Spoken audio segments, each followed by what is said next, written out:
All right. Testing. Let's see if we got audio now. Thank you, Yobi and Boogie. Can we hear me? Can we hear me now? There you go. Okay. Let's redo. Technical difficulties here. Oh well, it was only a flick of a button. But let's refresh. Oh yeah! It's the Macho Moon Man Madness. We're here, wrestling fans, with the episode 31 of the Pop-Up Powerbomb Podcast. Of course, that wheeling, dealing, kiss stealing son of a gun, Paul. He's running late as usual, so we better wheel his old ass in here real soon. Oh yeah! Alright folks, we got audio. It's episode 31, of course. Wrestling fans of the Pop-Up Powerbomb Podcast. And we got some interesting topics today. Here he is. Oh my God, your camera's on. Your camera's almost never on for this show. I know. The wheeling, dealing, kiss stealing son of a gun, Paul has joined us.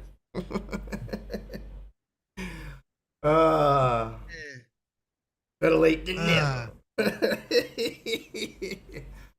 Yeah. Yeah. We can talk about my hate of AJ Styles today. Okay, so, Yeah, the phenomenal one pull the trump card there on old Cody, didn't he, on SmackDown? Jeez, it kind of reminded me of the time that Mark Henry did that to John Cena. Yeah, it came out of nowhere. I mean, it was it like, did. What the hell? It did. It was great setup though. I've got to give it that because people bought into it and yeah. No, we're here. I can already, of course, before we get into our topics, see in the chat we got the Rock and Run rocking out with us as usual. We got the brother with the mythical beard, Dreadpool, Timmy. Timmy is joining us again tonight. Always a big supporter of the show. Same with the legendary one himself, Mr. Yobi-san, my brother from another, Mr. Peace, Love, Life. Of course, the Boogeyman is here as well. Great to see you, Boogie. Hope all has been well. It's been a minute, brother, but I'm glad to see you in the chat, sir. And of course, lurkers are lurking. So we got the chat rolling. We got lurkers in here. Let's get this started, shall we? So we got some interesting topics. Apart from, of course, as I said, the AJ Styles stuff. But I thought we would start with a more tumultuous news before we get into some fun stuff. As we're all well aware now, there is a long legal battle going on here for old Vince McMahon. And now there's more fuel that's been added to the fire, apart from this lady Janelle that's accused him and is, taking him right through the ringer right now. So a former WWE wrestler has accused Vince McMahon of attempted assault. So, as we're again... No, say it ain't so. Say it ain't so, I know! More people are coming out of the woodwork. I think they need to change the list to people who haven't accused Vince McMahon of attempted assault. Or the list should be the people that Vince has not touched. Because his hands have always been wandering. The accusations, of course, made by Janelle Grant against Vince have significantly damaged his reputation as a business mogul. Now, a former WWE talent has come forward with new allegations against McMahon, claiming he forcibly tried to kiss her. So, in a recent interview with James Romero of WSI, shout out to James, former WCW and WWE valet Missy Hyatt shared a troubling experience involving Vince McMahon. Hyatt, a prominent figure in the wrestling world during the 80s and 90s, recounted an incident where McMahon allegedly attempted to force himself on her at a hotel. For those that are unaware, Hyatt, known for managing well-known wrestling personalities like the Nasty Boys and the Steiner Brothers, Hyatt detailed McMahon's unwanted advance during the interview. She said, and I quote, "I had to push Vince out of my hotel room because he was trying to stick his tongue in my mouth. After I did that, the next thing I know, they want me to be a federate. I'm like, I don't want to be a federate. Well, we're going to do something with you and the honky tonk man.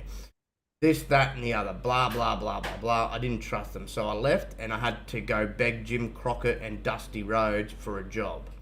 Hyatt, who was engaged to wrestler Eddie Gilbert at the time, also noted that part of her rejection stemmed from McMahon's poor dental hygiene at the time. Yeah.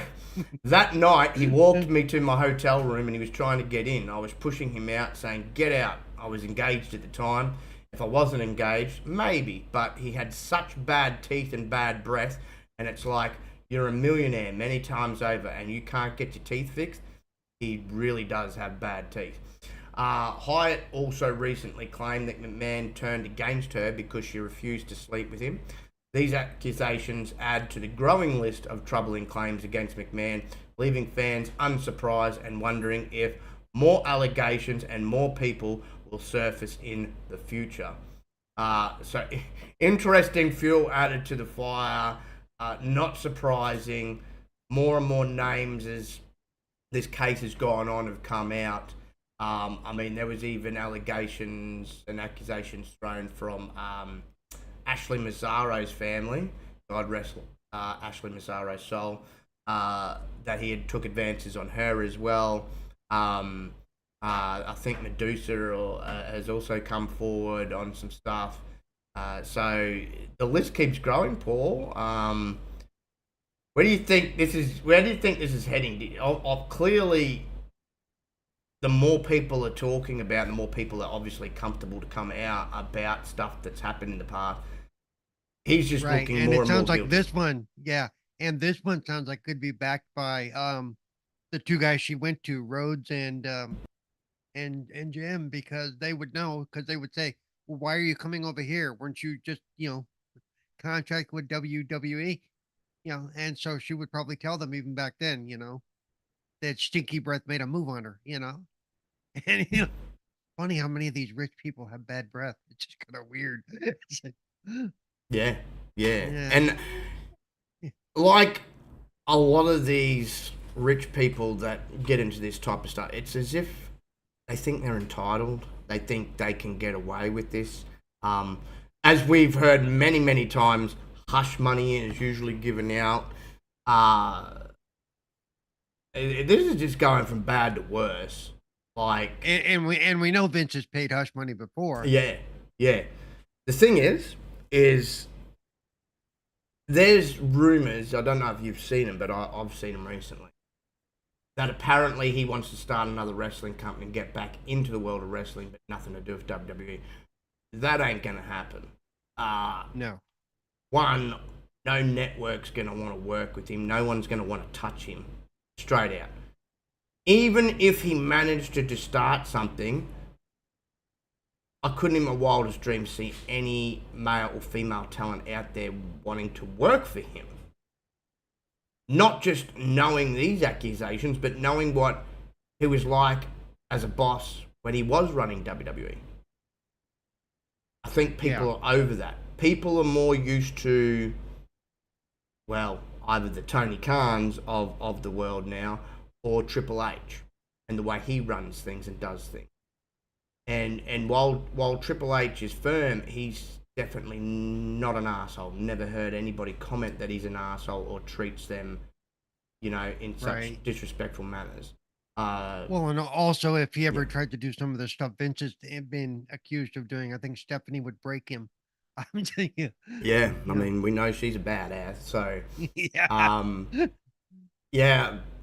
I don't feel sorry for Vince. Like, it's about time all this come out, and I know one person, or we both know one person that probably be sitting there with a smile going, yes, he's finally getting his just desserts, and that's Owen Hart's wife. Because, there's been numerous stuff, not just all these sexual allegations that are coming out now, which, again, is not shocking. Linda's said several times that he has cheated on her numerous occasions throughout their relationship. So it's not a shock, it's not surprising. He's got wandering hands and wandering eyes, that's quite clear. But just because you're the boss, or just because you're at one time a billionaire but still a multi-millionaire, doesn't give you the right to think you can get away with this shit. And so I'm glad that people are finally feeling comfortable.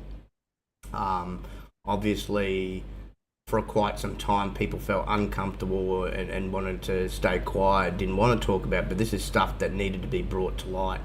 Because for the longest time, he was wrestling. Yeah. Even if you weren't in his, even if you weren't part of WWE, if he didn't like you, you didn't get anywhere.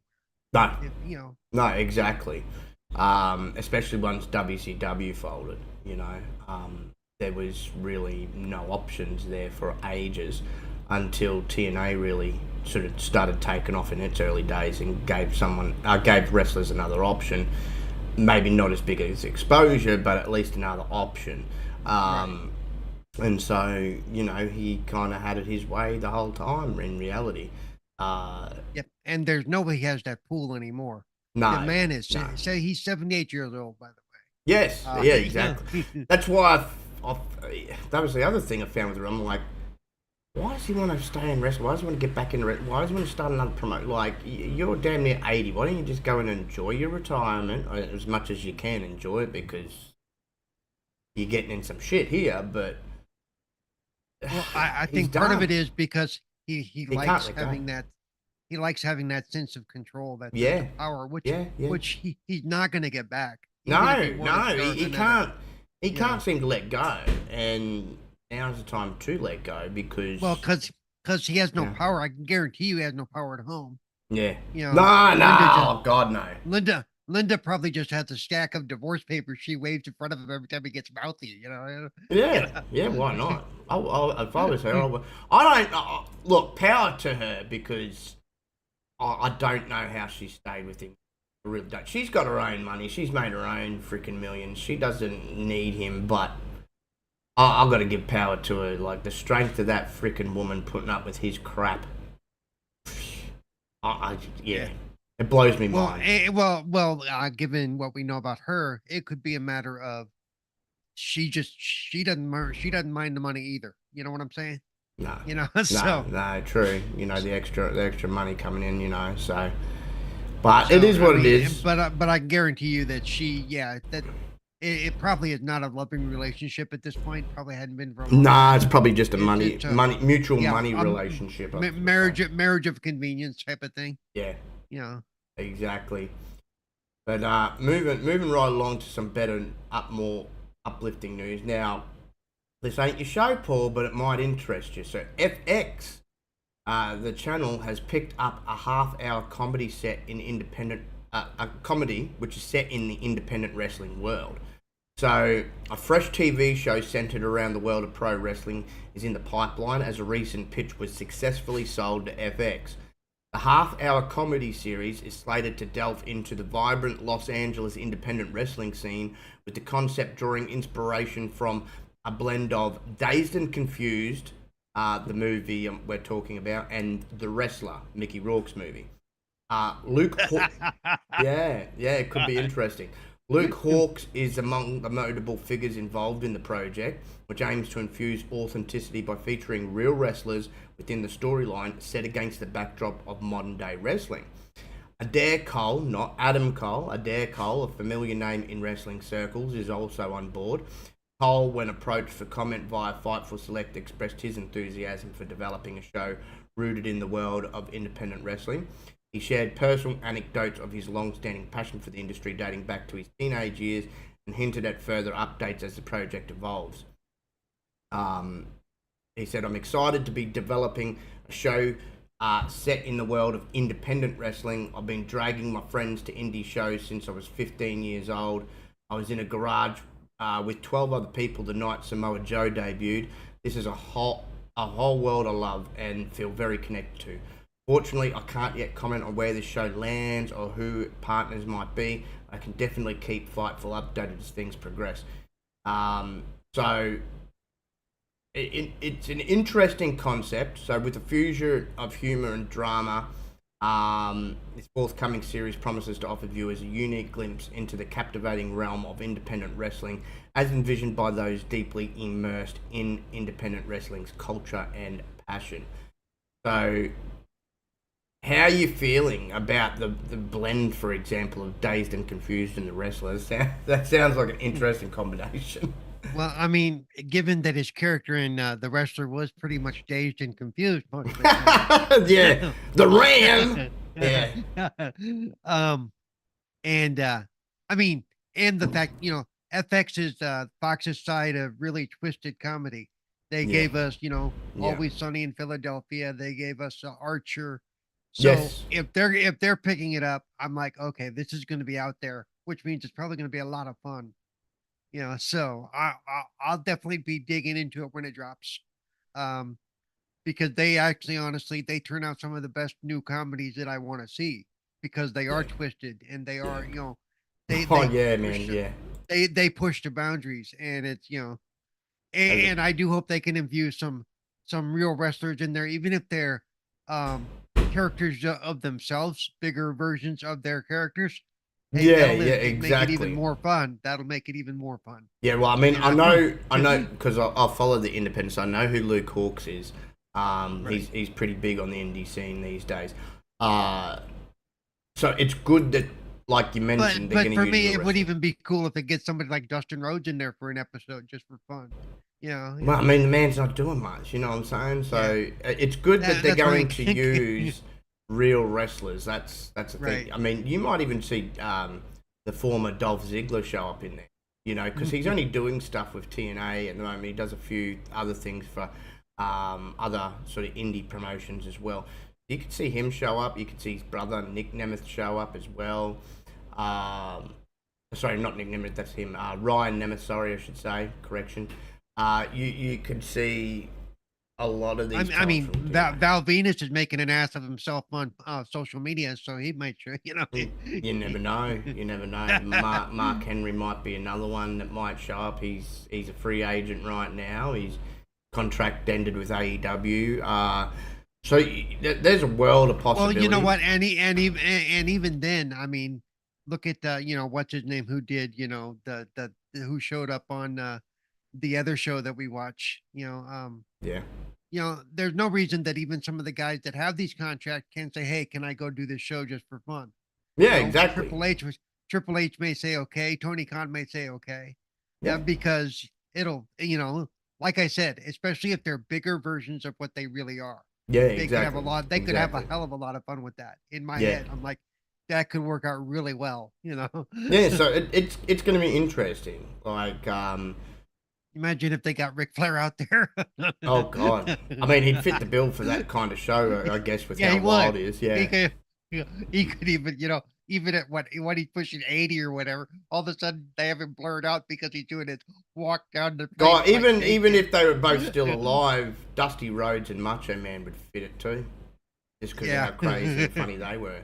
But I'm looking forward to it. I'm intrigued. Yeah. And it's going to fill that void until we find out if Netflix greenlights a season 3 of Heels.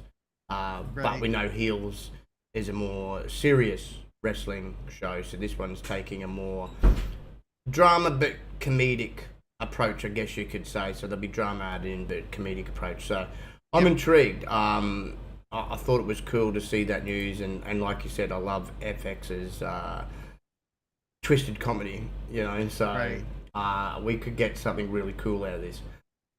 Moving on to the next topic, though, Dana White, he's come out and he's revealed working relationship status between WWE and UFC.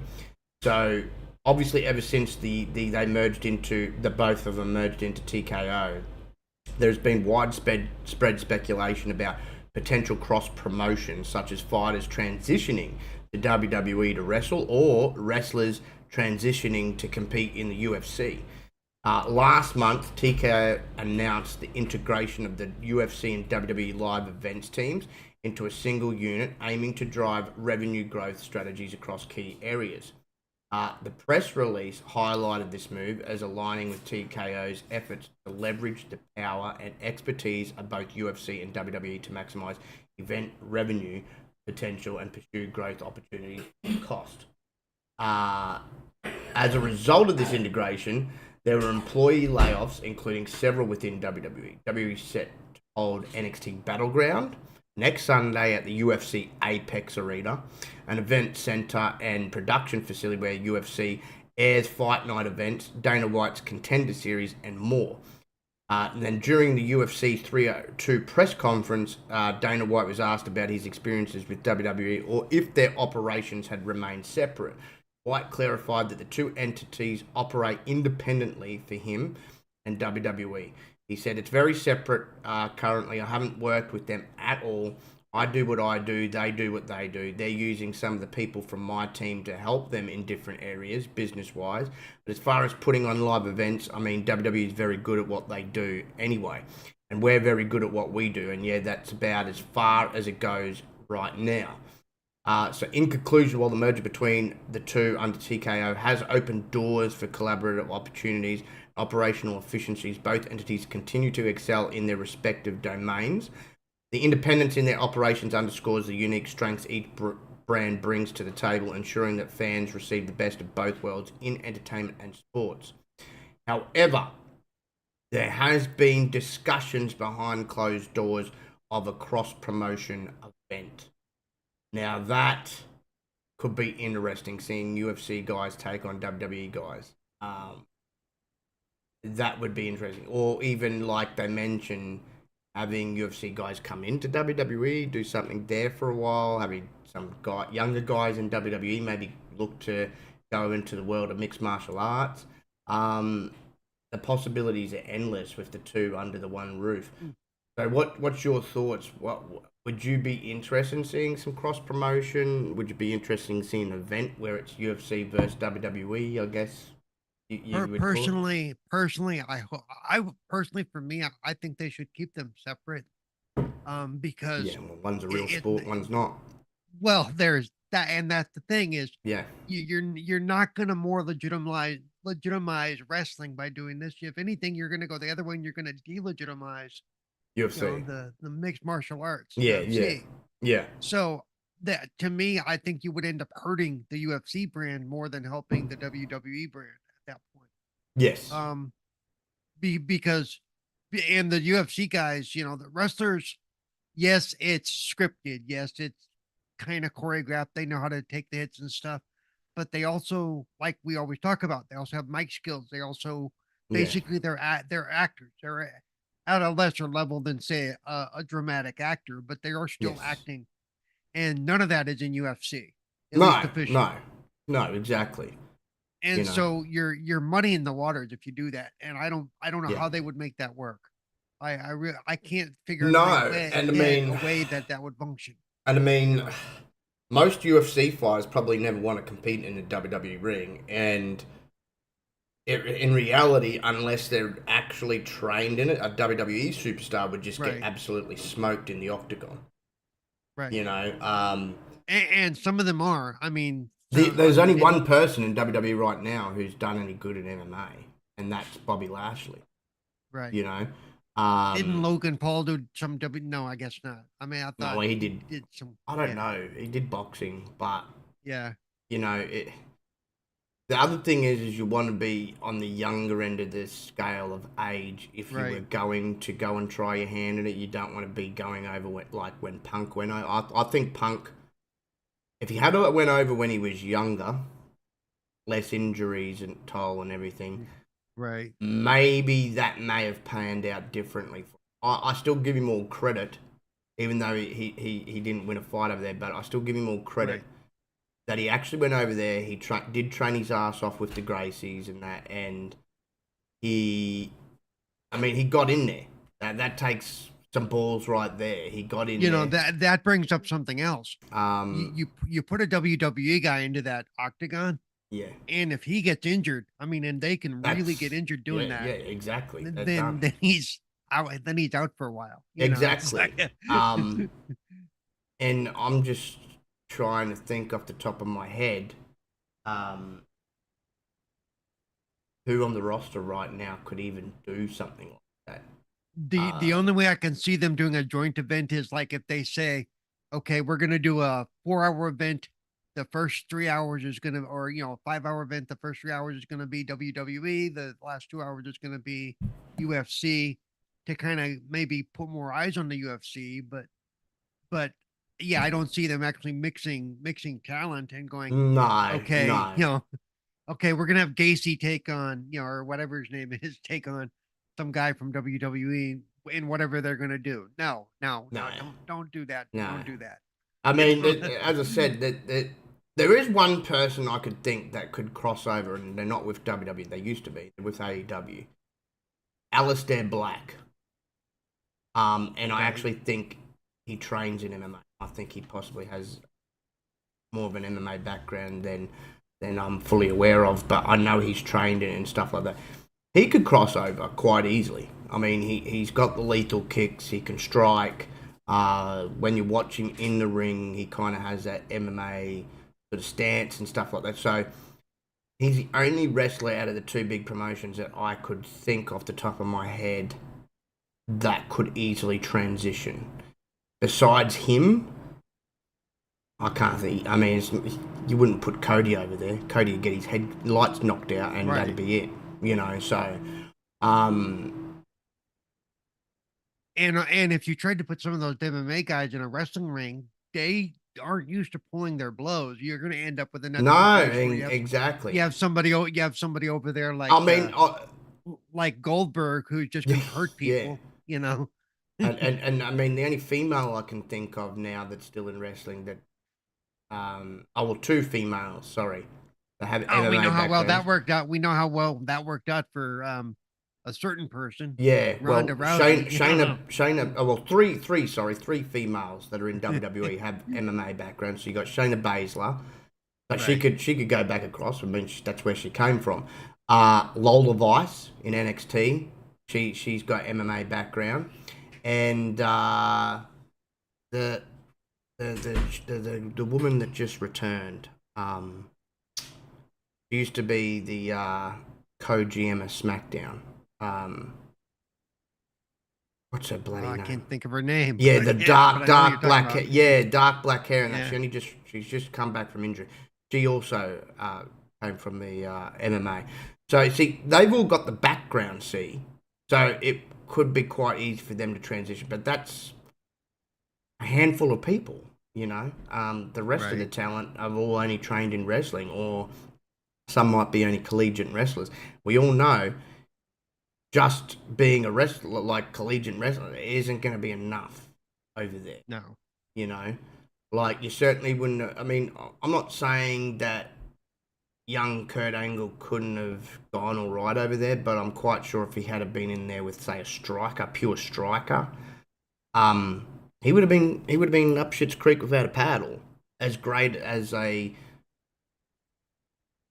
wrestler he is, and Greco-Roman wrestler at that, like he would have been able to bring that Olympic style, collegiate style wrestling into there, but and that would have got him so far. But you kind of need to go. That's why it's called mixed martial arts. Be competent in a variety of it.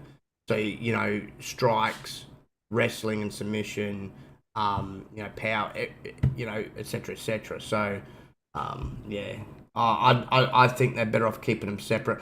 I mean, sure, do some cross promotion if you're going to share the same venue and stuff, and you can prop each other up. Hey, come and check out the UFC event, and put some WWE people in the crowd, and for the single day PIEs, they could do a Saturday could be UFC and Sunday could be the main PIE for WWE. Yeah, exactly. They could give a double whammy, So that the whole cross promotion and stuff and promoting together now that you're under the one, that's obviously totally different from actually putting on an event. And see, really, the only way you could put on an event, and it'd have to be one of those types of events that only happen once every now and then. You know how NXT does that? I know it started on Raw, that underground where they take away the ring and not Right. the ring, the ropes and everything. You'd have to do that type of style. And even then, you would still have to you'd have to do a lot of training with the UFC guys leading into it to get them to understand that it's not UFC, so you can't exactly apply your holds properly or kick their head off. I know. Right. Granted, I could see it only working in that scenario because that scenario WWE actually does allow their wrestlers to work pretty damn stiff if everybody's seen the underground stuff. I mean, you're about too soon at the NXT event when you see Lola Vice and Shayna Baszler do the whole underground stuff. But that's the most I've seen in WWE where they do work. That's that. I guess you could say that Japanese strong style, really. That's the only time I could see it work. But you would still have to be so careful that the UFC guys don't break a limb on a wrestler or, Right. Don't pull up in time and, that you'd have to really plan it, like 6 months out and get the UFC guys, Yeah. 6 months worth of training. You could really damage a wrestler's rep if you force him to tap out, Yeah, because exactly. you're really hurting him because you're really... No, exactly. And see, that's the thing. At the same time, then you'd also have to calculate. You would have to give some of the UFC guys wins too, because you don't want them to look soft too. So it'd have to be a real balanced results outcome. So it's something. I can't see how they would make it work. I can't. No, I can't. There's too many intricacies, and as I said, it's an event you would really, really have to plan for and give them enough time where, hey, on your off days at UFC, you need to come over to the Performance Center and we need to train you to make sure you're ready for this event, that you understand that you can apply your holds, but you got to make it look like you're really, trying to rip their ankle off, not actually do it like you would in UFC. You got to make it look like you're punching them, but not actually punching them. So the Tuesday word in wrestling, you got to sell it. You got to learn. It's look, it would be hard. Yeah. It'd be like telling a boxer, sorry, you can't punch someone's head in. You know what I mean? Like it would be difficult for them to untrain from that. So we'll have to wait and see. But I personally, I think they should keep them totally separate. Indeed. Possibly with the exception of the 2-day event, the first day being UFC, second day being... except for that cross promotion, that's probably all that you probably will see. But this next topic's going to be an interesting one for you, and we can already see the seeds being planted where he and Paul Heyman are slowly being turned babyface, especially by the crowd. Possible timeline for Roman Reigns' highly anticipated babyface return date revealed. So, as we know, Reigns has etched his name in the annals of professional wrestling history, boasting an impressive array of accomplishments and accolades. He's been on an extended break now since his loss to Cody at WrestleMania 40, and it appears a possible timeline for his return has been revealed. But ever since Roman's absence, the bloodline has been taken completely over by Solo Sikoa, with Tama Tonga and Tonga Loa joining the dominant faction. Paul Heyman has not been handling this new change of leadership well at all, as he simply got fed up with Sikoa's actions. This has been more apparent over the past couple of weeks, including the exchange on SmackDown with Kevin Owens, where he literally was trying to save Kevin Owens.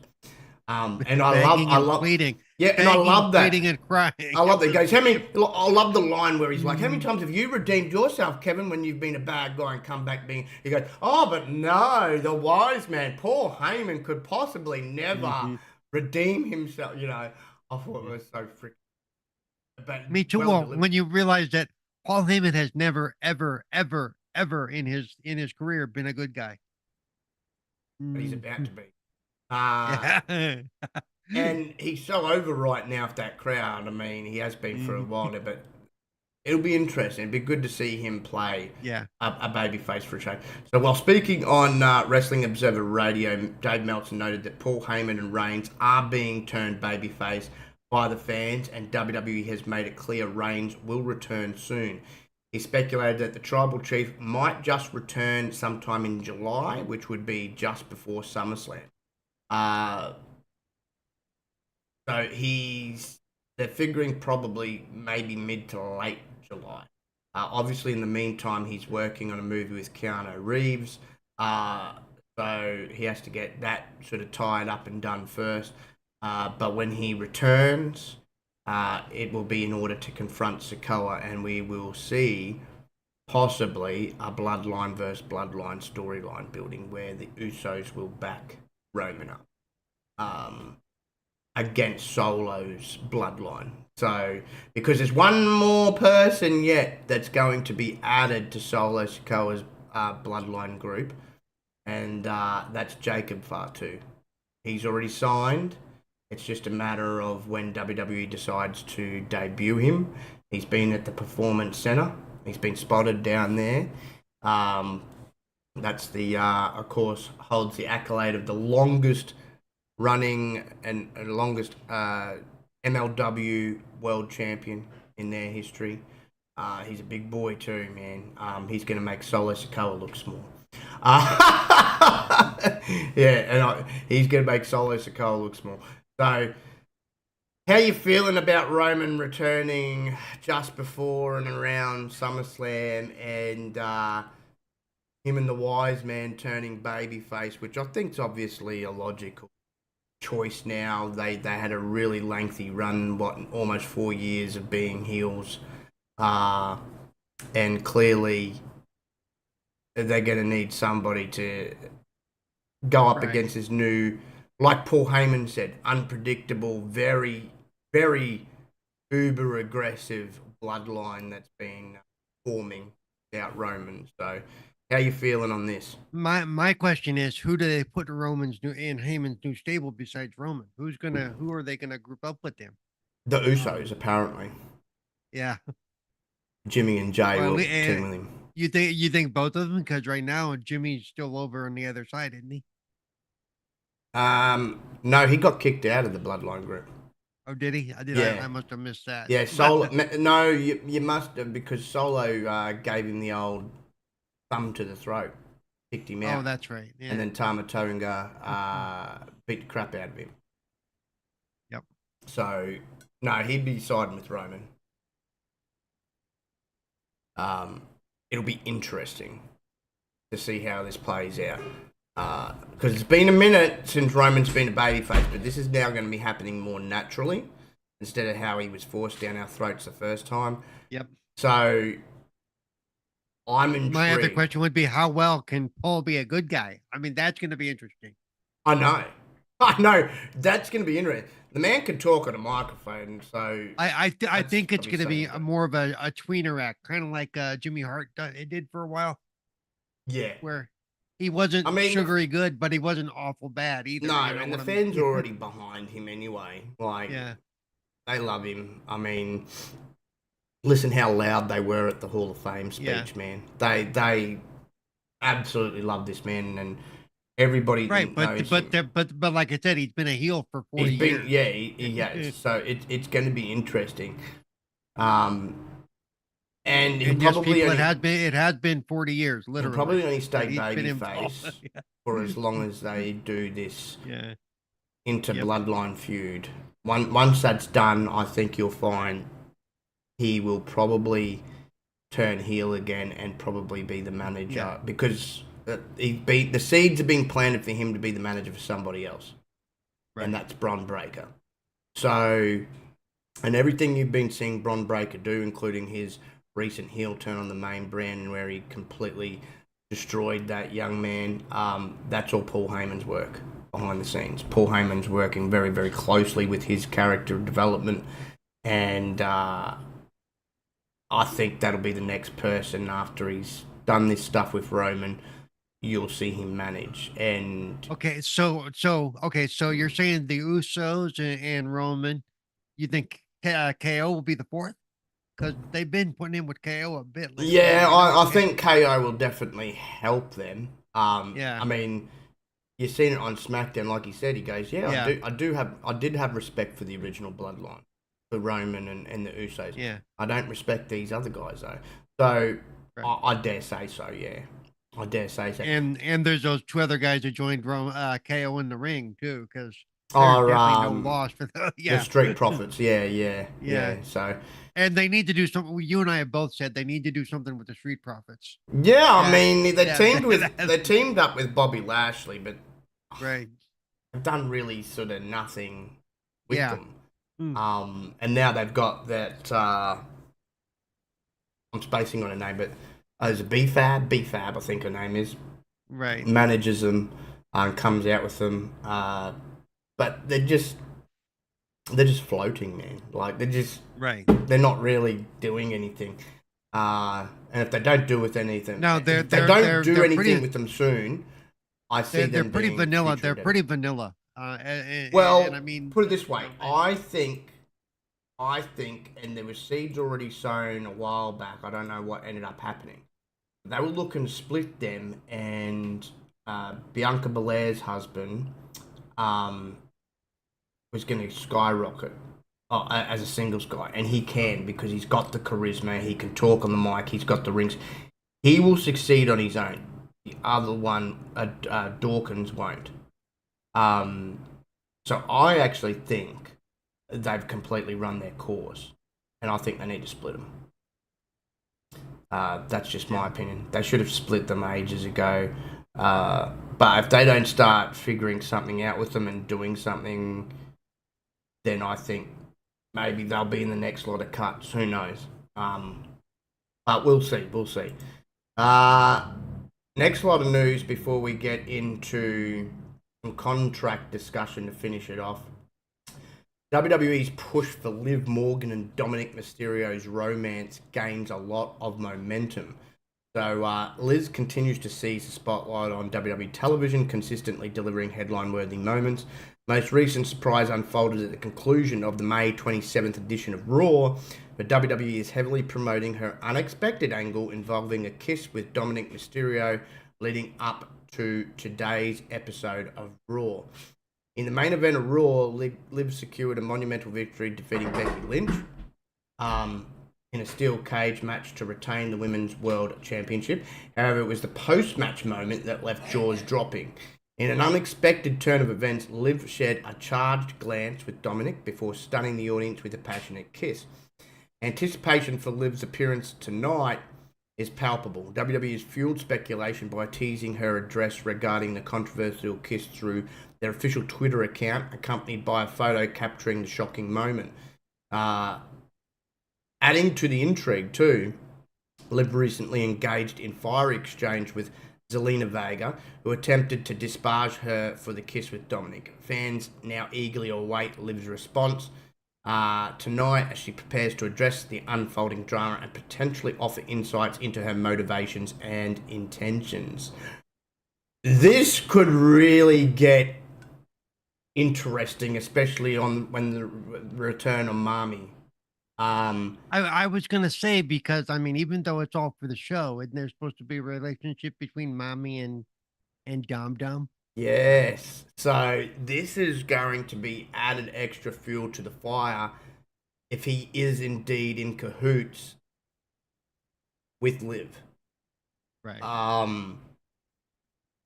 Because obviously this would completely separate and kick him out of the Judgment Day, in my opinion.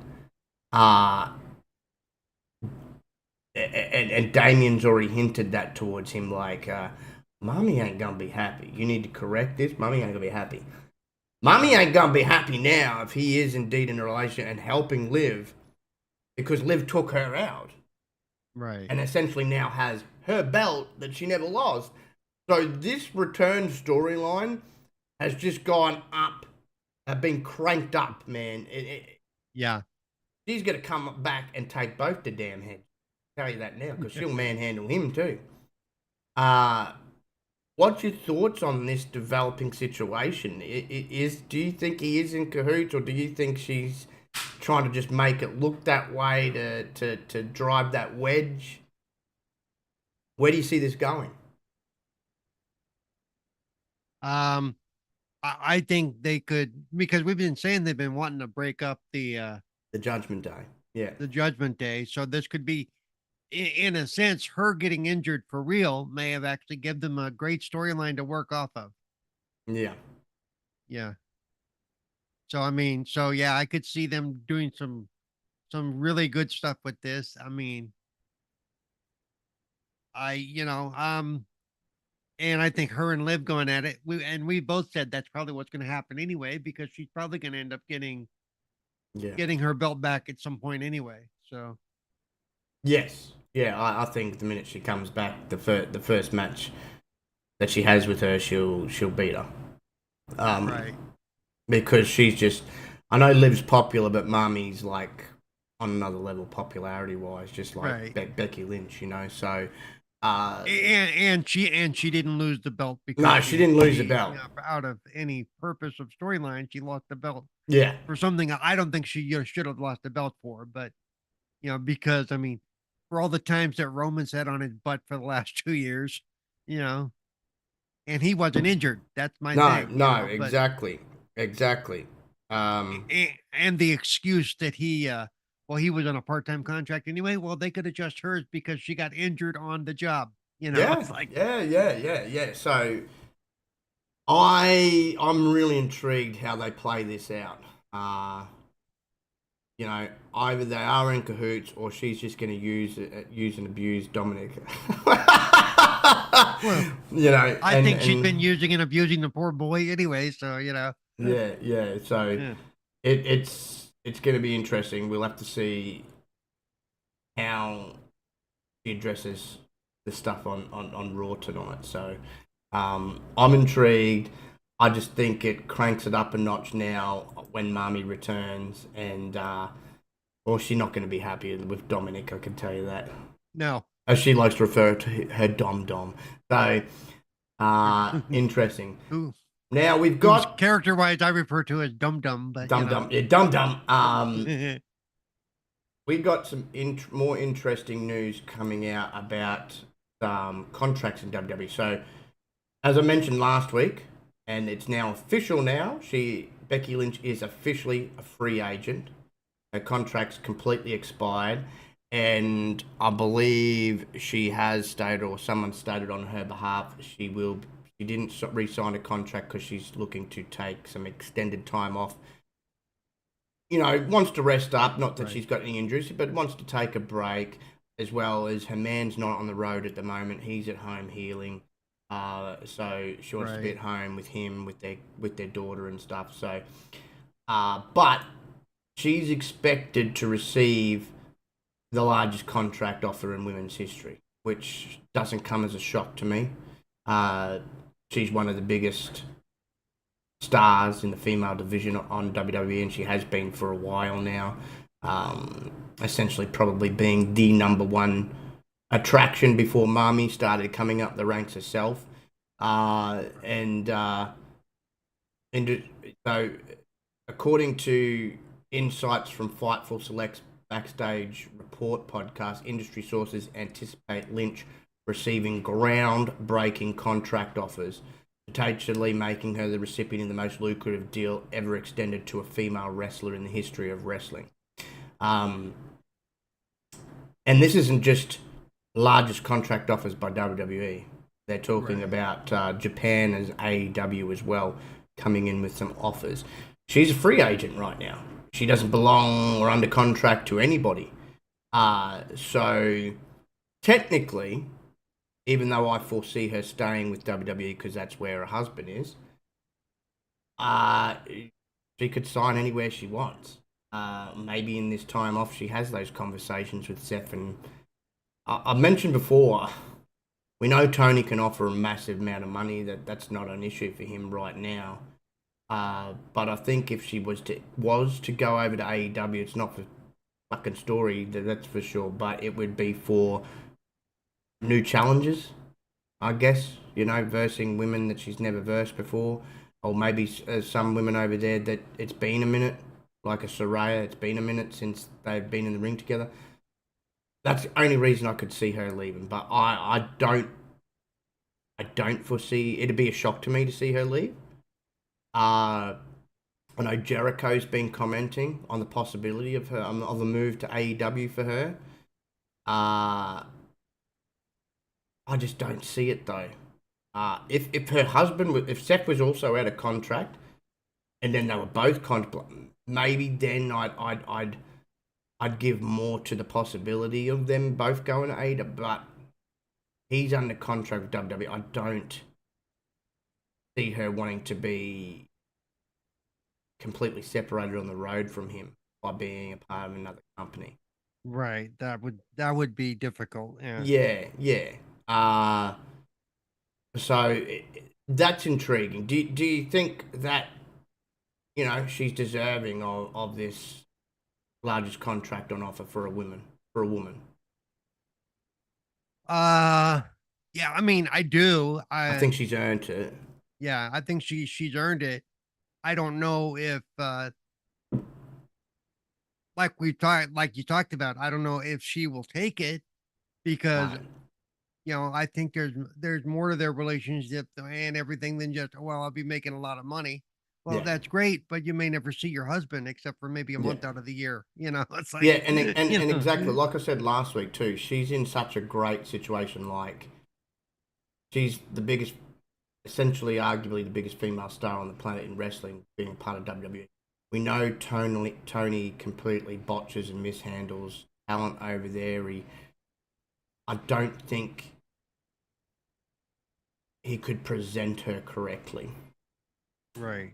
As I said, it would be cool to see her go across for new challenges, and we know people in the industry like to challenge themselves, and we've seen people leave one company, go to another company before. More so, as I just mentioned, like, I've wrestled everybody on this roster. I want to go over here to wrestle people I've never wrestled before. That would be the only freaking reason I would see her going. But that's a massive conversation to have with a husband. Yeah. And I know they do, they converse about a lot of things and come to decisions together. Maybe he's okay with her doing it. I don't know. But we're all going to probably find out when everybody else finds out. Again, it would be a shock to see her leave WWE where she's got it made.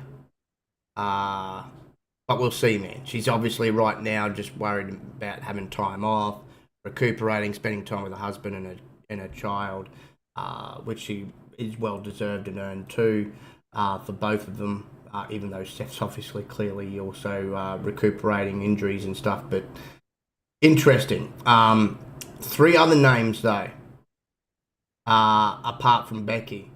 Ricochet attracts interest from rival promotions as his contract nears an end. It's interesting this has come up because his good friend, who's over in AEW, Will Ospreay, has not appreciated or liked how WWE has presented and used Ricochet, and said they have made people forget who Ricochet really is. And when he said that, made that statement, I believe it was him or someone on their behalf that shared footage of Ospreay and Ricochet from their early days on the indie scene and in Japan, where Ricochet was becoming a legend. I, to a degree, agree with Will Ospreay's words. I don't think WWE has fully used and utilized Ricochet the best that they could. But at the same time, there's a lot of talent there that you got to juggle. And as we are all well aware, people that you're expecting to see more of in the sense of getting that bump up the card sometimes get lost in the shuffle. I'm not by any stretch of the imagination saying he should be a multiple-time world champion, but I would have, by now, with how long of service he's given WWE, liked to seen him in some more main event matches than what we've seen him. And maybe go as far as saying maybe at least a one-time world champ, even if it was just a short run like Dolph Ziggler got, because the man is uber talented, and he might not be the greatest on the microphone, but I definitely say he's gotten better. He's definitely improved, but his status obviously, just purely as WWE's premier in-ring, one of their best in-ring performers is undeniable. As I just mentioned, he's one of the best they've got on the roster with the stuff that he can do in between those ropes. And with his current reign as their speed champion, as the inaugural speed champion, further cements, that reputation. The man moves. I mean, it wasn't a surprise to me that he was their first inaugural champion. He's very, very quick in between those ropes. I think the next quickest, and it's been proven statistically recently, especially with the way the person runs the ropes, is Braun Breaker. The speed that man gets when he bounces off the ropes is just undeniable. Bang. So with his contract nearing an end, speculation about his future is rife, especially given the interest he has garnered from rival promotions. Now, we do know that his wife is doing a stellar job as one of their best, if not their number one ring announcer, and she's with WWE, so that might keep him there. But despite all his numerous championship victories and stellar performances, I think he's been with WWE for 5 or 6 years. Many fans and fellow wrestlers, including that of who I just mentioned, Will Ospreay, believe Ricochet deserves more prominent opportunities. Now, Ospreay, as I mentioned, also openly expressed his desire for a rematch with Ricochet, which hinting at the possibility of their paths crossing again in the future, which right now, if that was to happen, would have to happen in AEW because Ospreay's under a very long contract in AEW. So, insights from Sean Ross Sapp shed light on Ricochet's contract situation. Now, he signed to a 5-year deal in 2019. Ricochet has reportedly attracted interest from outside WWE, adding fuel to speculations about his future.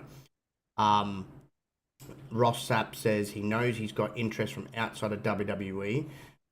He knows it to be fact. He absolutely does. And Will Ospreay was even open in an interview last week saying he'd love to face his friend again, and at least that his contract is up soon so that can become a reality. So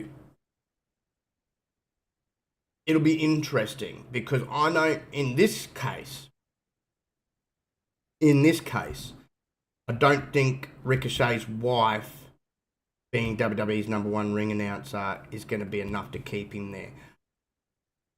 I think Ricochet's probably of the understanding he's achieved everything he could possibly achieve in WWE and he's probably hit a ceiling.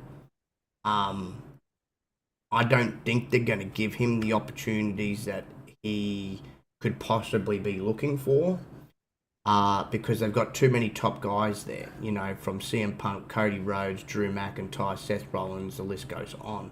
Gunther now is getting that push. I think it may be in his best interest to leave. Whether that's going over to AEW, whether that's going to Japan, TNA, I think he needs to go elsewhere.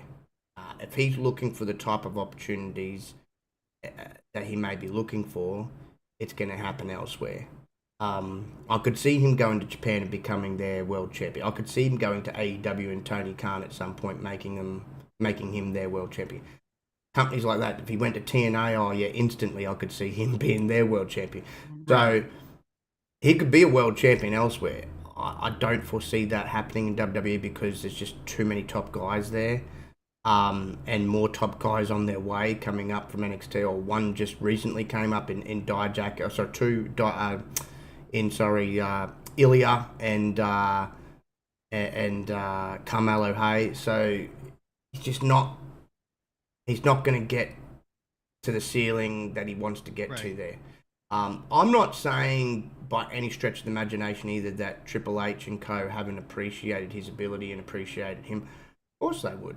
I mean, as I said, it's undeniable how good Ricochet is in that ring, how entertaining he is. A lot of the young kids love him because a lot of the young kids love the wrestlers that can do that flippy floppy stuff. Right. Yeah, I think it's time for him to move on though. You know, he's been, I believe, Intercontinental. Well, I know he's been Intercontinental champion a couple of times. I'm pretty sure he may have been a US champion as well. He's been a tag team champion. He's now the inaugural speed champion, which no one could take that away from him either. He's won the belts and done the things that he's going to be able to do in that company. And so I think it's time to move. What's your feelings on Ricochet? Do you think he's hit his ceiling and maybe it is time for him to move on? Would you like to see him and Will Ospreay go at it? Because that would be one hell of a freaking match. I mean, their matches back in the day, you may or may not have seen them, but they were insane. They're still talked about today. They were insane. The stuff. Wow. What's your thoughts on Ricochet? I like we've said before. I think part of the issue with the WWE is their roster is pretty crowded. It's bloated, yeah. And, yeah. So I mean, it doesn't surprise me when all these guys aren't necessarily getting the spotlight they should get. There's just so many people up there that are good, And even though he's great at what he does, there's still people up there that for one reason or another, be it that they're better in the ring or they're better on the mic or they just have a better fan response. Yes. That he can't get above. At least not right now. So maybe it would be better for him to move on at least for a while. Exactly. Go away and maybe come back later type of thing. Yeah. Again, and even going to AEW, it opens up not just with Will, new opportunities for him, new matchups with guys that he may not have been in the ring with, or it may have been a minute since he's been in the ring. I mean, I know he's wrestled Adam Cole before because, again, these are guys all that come from the indie scene, but he hasn't been in the ring with Cole since the indie. They didn't. Right. As far as I can recollect, they didn't cross paths when Cole was a part of WWE because Ricochet was on the main brand and Cole was only ever in NXT. So, I think Will Ospreay might get in his ear and convince him to go in AEW. That's where I think he will end up.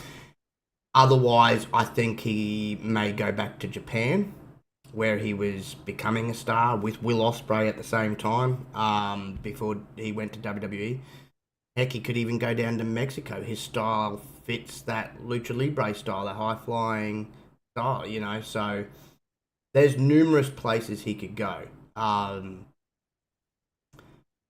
know as I said, there's some fans out there might be like, well, Samantha Irvin, his wife's there, that might be enough to keep him. He's not going to go anywhere. I don't think in this case, unlike with Becky's case, that's going to be enough. They've probably had the discussions. He knows that she's got it made doing what she does. She's not an in-ring talent. So, she could have a long announcing career for WWE just like Lillian Garcia. And because she's an announcer, she gets more time off or more time at home than the wrestlers get, because she doesn't have to be training. So I think him being a part of another company won't stop them from seeing each other as much as, say, as I said, Becky leaving and Seth staying, because they're both wrestlers. They're both on the road consistently. So this is a different case. I don't think Samantha... Though she's at most of their at least stateside stuff. She wasn't in Saudi. No, that's what I mean. She didn't travel over there.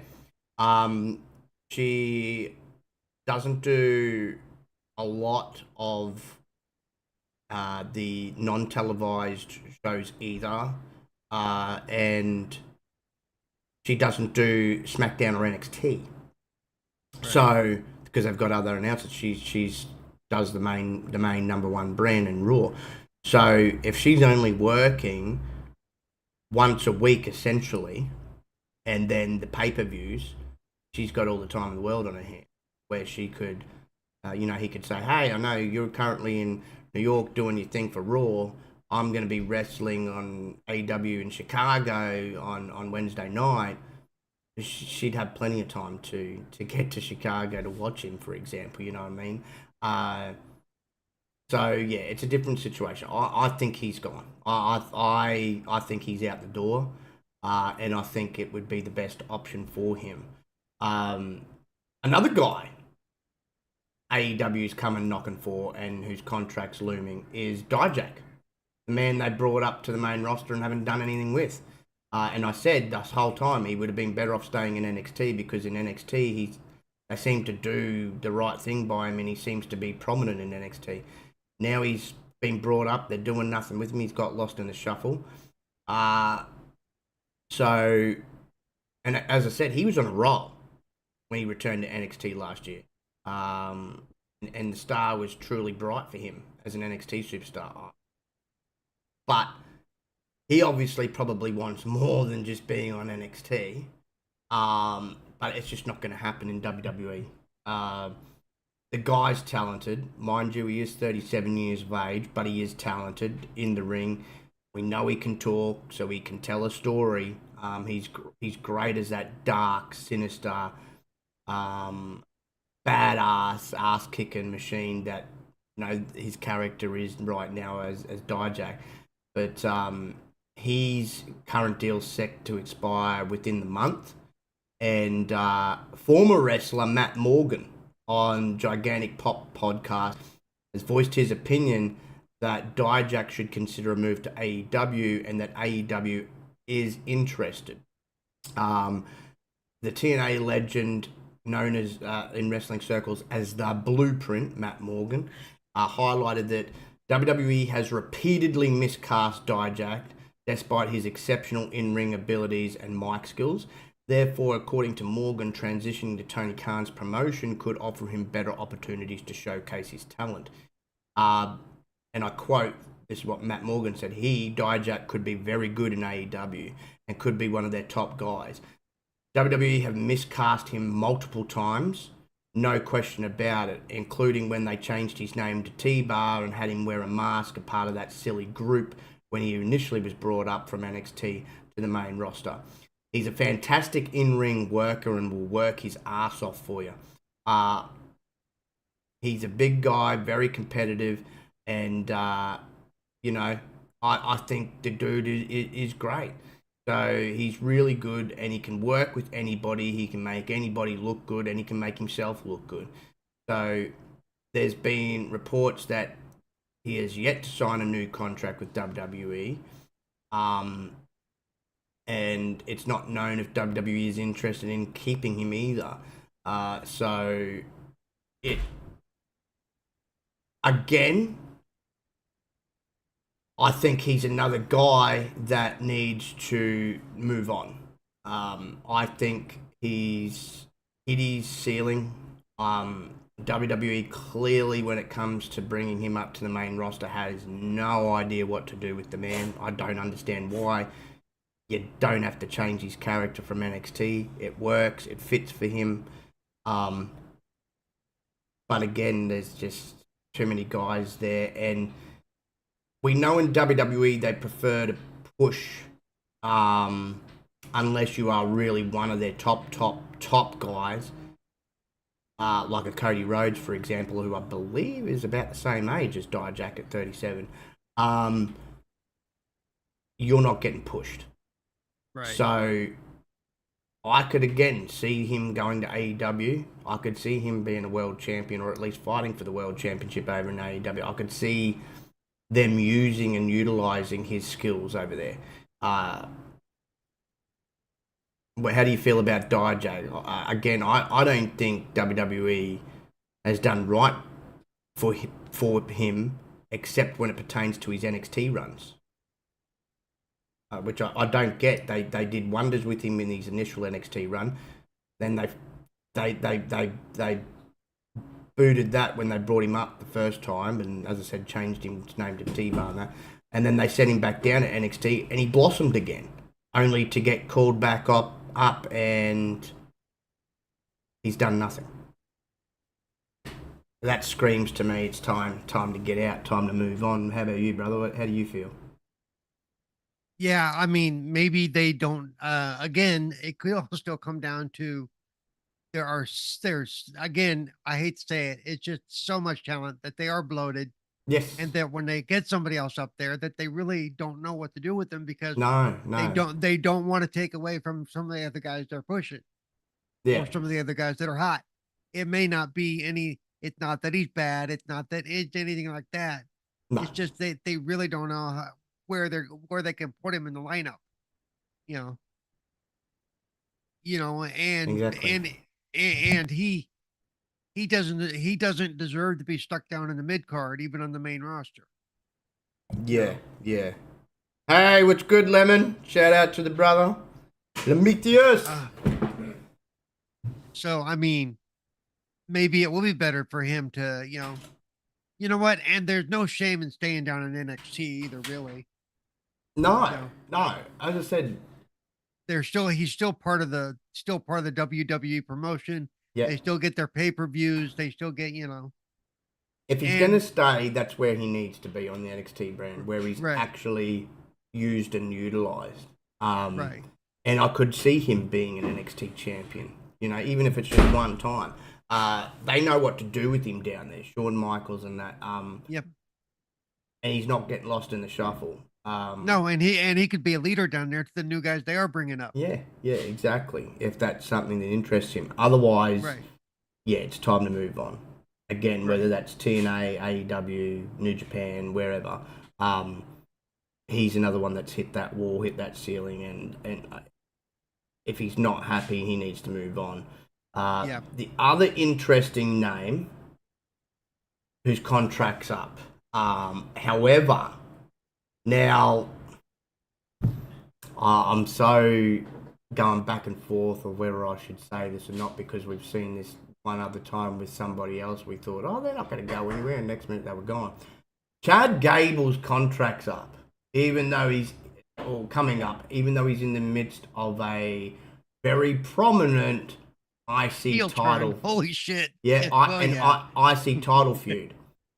Yeah. And what I was contemplating in my head whether I should say or not is, I don't think WWE would let him go, but I mean, look, they pulled the rug under Mustafa Ali when he was in a prominent feud, and nobody would have thought that he was going anywhere, and next minute he was gone.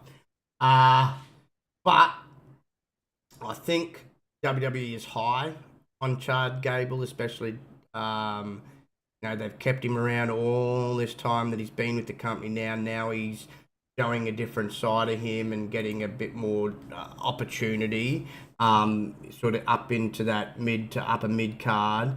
I actually think he may end up taking the title at some point from Sammy. That's where I'm led to believe, which it'll be interesting. It all depends on if he puts pen to paper clearly. Hence why Becky, obviously, they had her drop the title because she wanted time off and stuff like that. So, look, he's been a long time likened to Kurt Angle, obviously due to their shared backgrounds in amateur wrestling and Olympic level competition. I mentioned it last time we spoke about him. And even during Raw and SmackDown over the last month, he started getting "You Suck" chants similar to Kurt Angle. So therefore, the belief was that he was going to have a massive push. But that could be in doubt. While speaking on Fightful Select's Backstage Report podcast, Sean Ross Sapp, who's very quite reliable, I love Sean Ross Sapp, he was asked about Chad Gable's contractual status. He noted that Gable's contract will expire this Friday, the 7th of Holy June. Crap. Yeah. And it was further noted that he is expected to get huge offers from both WWE and AEW. So he has a lot of leverage. So he's factored huge into WWE's plans and thus far does not have a new contract. He's expected to get offers from both companies once his current contract ends. So this is one to monitor. He's got an awful lot of leverage right now. So, and it's just been recently too that he's embraced his comparisons to Kurt Angle. So, interesting. The good thing here is WWE's clearly interested and is going to put an offer out there. And if they're truly, which I believe they are, high on him and are going to give him this major push. Well, I mean, they've been pushing him the last month or so. That's why. Yeah, I think. And they, of all people, know when his contract comes. I think, put it this way, even if the yeah, even if the dollars are less than AEW's, I reckon if they sit there like they did with the Cody, like they've done with other people, and they say, look, we'll guarantee you're getting the IC title, I think he stays. I think that'll get that contract signed, get WWE over the line with him. I don't see a reason for him to leave if he's about to be pushed and skyrocketed, because with this new character could take him to heights that he hasn't even seen before in WWE. He could essentially win the IC title and at some point be pushed into the main event. He could be that borderline in between of the upper mid card and main event. So you could see him wrestling for world titles. Whether or not he wins one or not, it's another thing. But the fact would be he'd be main eventing and he would be in that sort of upper echelon and then at the same time be his upper mid card. The guy's uber talented. The guy's, again, he's got it all. He's got wrestling skills, mic skills. Clearly has great character development with every character, you know, he's evolved into and taken on. So I'm interested to see where this new heel character goes and where it takes him. I don't think WWE will want to let him go. I think in this case, when it comes to Chad, I think he re-signs. What's your thoughts yourself? You think in this case he definitely re-signs? He's not going anywhere? Well, yeah, especially because of like I said, the way they've been pushing him. It'd be really stupid of them to go, yeah, we've been pushing him. We've been doing this whole heel turn thing. And, you know, him basically turning again, the Alpha Academy, getting ready to slap him down. Yeah. You know, it's like, yeah, exactly. And then, contract's up. And then next Monday, we'll never hear from it again. I really don't think that's what's going to happen.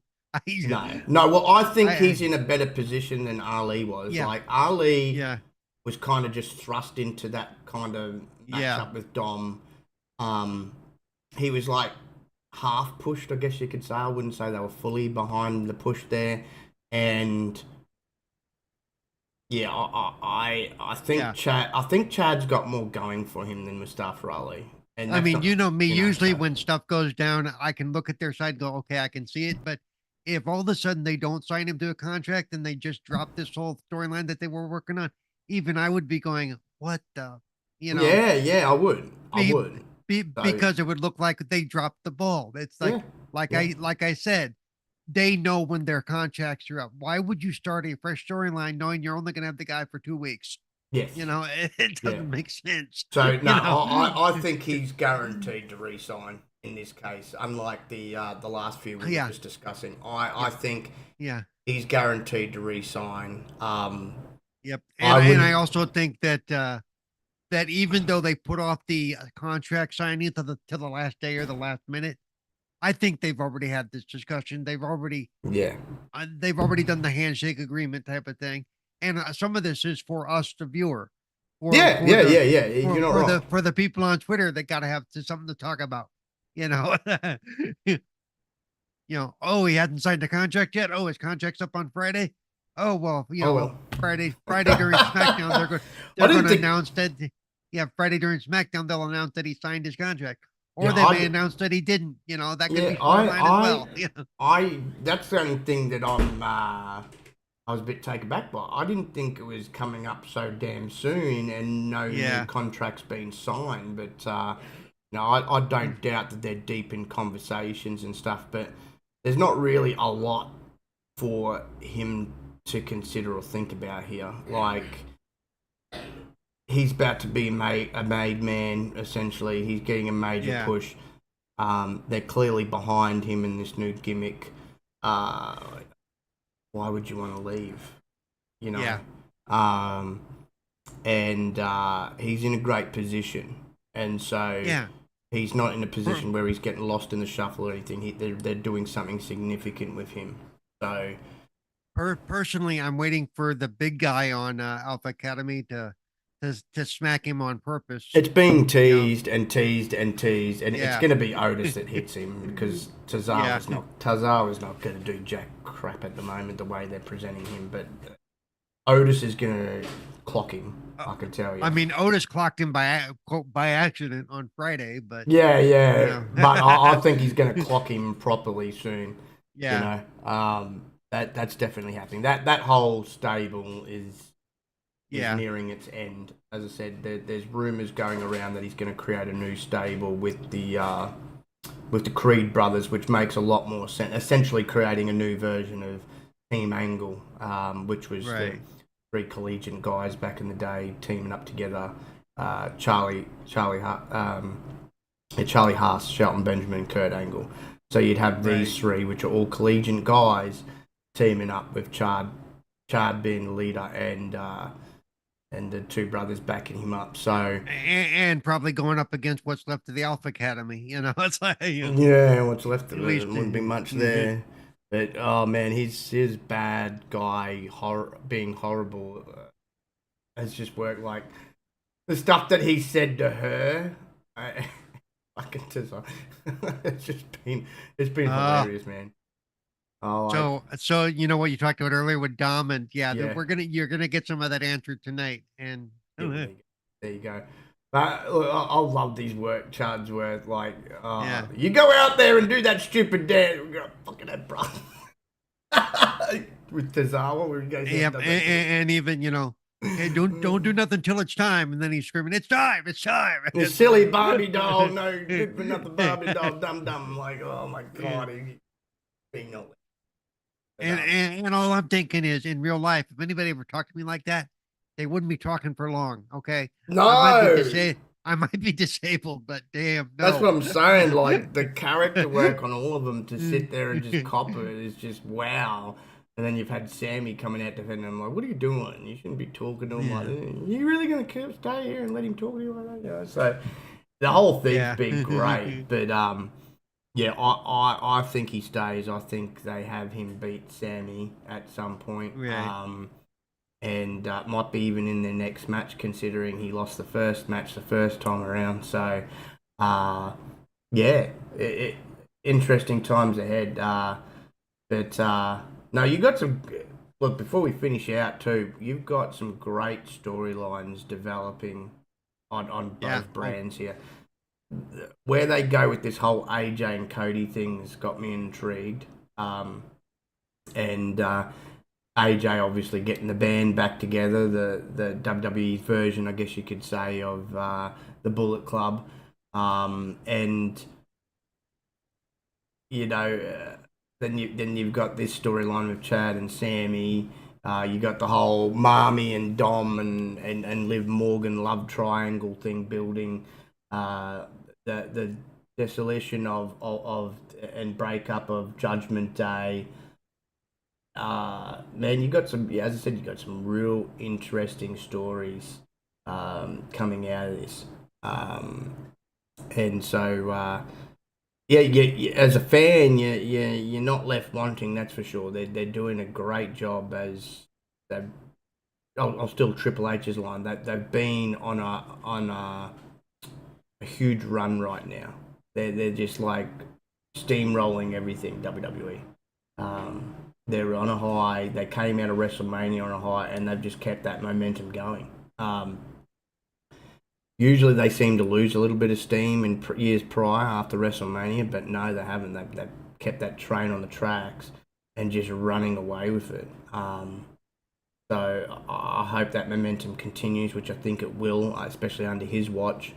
And you're getting some, exciting TV to tune into each week, whether that be Raw, NXT, or SmackDown. All three brands are thriving, so it's great. I'm interested to see too, like Gunther and Damien, man, that building storyline, that's interesting. Are you gonna have Gunther dethrone him? Are you gonna have Damien keep the belt? Like, you just don't know, because I know they've given a lot of power and they've got a lot of belief in Damien. I think you mentioned last time we discussed that maybe that might be a bit too soon even for him to take the belt off of him. So Right. maybe we don't see Gunther beating the first time around. But it'll be interesting because we know how they've built Gunther up, as this basically unstoppable force that will just slap your chest that much you'll cave your chest in, longest running IC champion in history. The man's legitimately a future Hall of Famer already, essentially, and he hasn't even won a world title yet. So interesting times, man. Interesting times. Then I'm intrigued too by where they're going and what they're doing with Bron Breakker. Clearly, they're turning him into this uber aggressive, almost Brock Lesnar destructive style heel that I think works for him with his aggression and because they may be using him specifically to fill that role that Brock left. had, because I'm pretty sure Brock's not coming back. Okay, I don't know. I read something the other day. It's up to management. It's up to management right now of giving him the okay to return. But look, I don't think they need him. I don't think they need his attraction. I think they've got all eyes on the product as is. No, and he is a distraction because he's part of the Vince McMahon. Then I'd rather them continue just bringing The Rock back in every now and then. The Rock's a bigger star. Yep. The Rock gets more eyes on the product anyway. Right. Brock might be a big name in wrestling and UFC circles, but The Rock is worldwide fucking known. The Rock's huge. The Rock's on another stratosphere compared to Brock Lesnar. So you don't. And The Rock doesn't have his defense attorney backstage, so no. So you don't need Brock Lesnar anymore. No. So I agree with you. I essentially think he's done. I don't think they really need him. I don't think they want a bar of him. If they did, then plans that were in place for WrestleMania, he would have turned up there. That was going to be the case at one point. He didn't. Yeah, they don't need him. And heck, he doesn't need them. He's made a lot of freaking money from them in UFC. Yep. He's loving his farming life. He's loving being a dad to his children. They don't need him. He doesn't need them. He's made his money, and he was smart with his money, saving his money. So he's essentially set for life now. Right. As long as he stays out of prison. Well, yeah. Which he will. I mean, he doesn't need to do anything stupid. Right. He's out there hunting. He loves hunting, man. So keep doing what you're doing on your farm. Go hunting. Enjoy life. Enjoy being a dad. Kind of, basically keep a low profile. Okay, Yeah. He's been seen around at his daughter's wrestling events and he's been seen at. Recently at an ice hockey game, I think. So, I mean, when he goes out and about, of course, people are going to know who he is. But he doesn't need to be in the spotlight essentially anymore. Yeah, basically, he doesn't need to. He like I said, until all this stuff is over with that he's kind of tied into with Vince. Stay out of the spotlight. Keep to yourself. Yeah. And that way you're not drawing any heat, and you're just doing your thing, being a family man, being a farmer, hunting, Exactly. Cool. Exactly. Because as soon as he starts to go out in the spotlight again, all that shit's going to come up all the time. That's why I said it would be a distraction if he went back to being an active in the ring person. Yeah, exactly.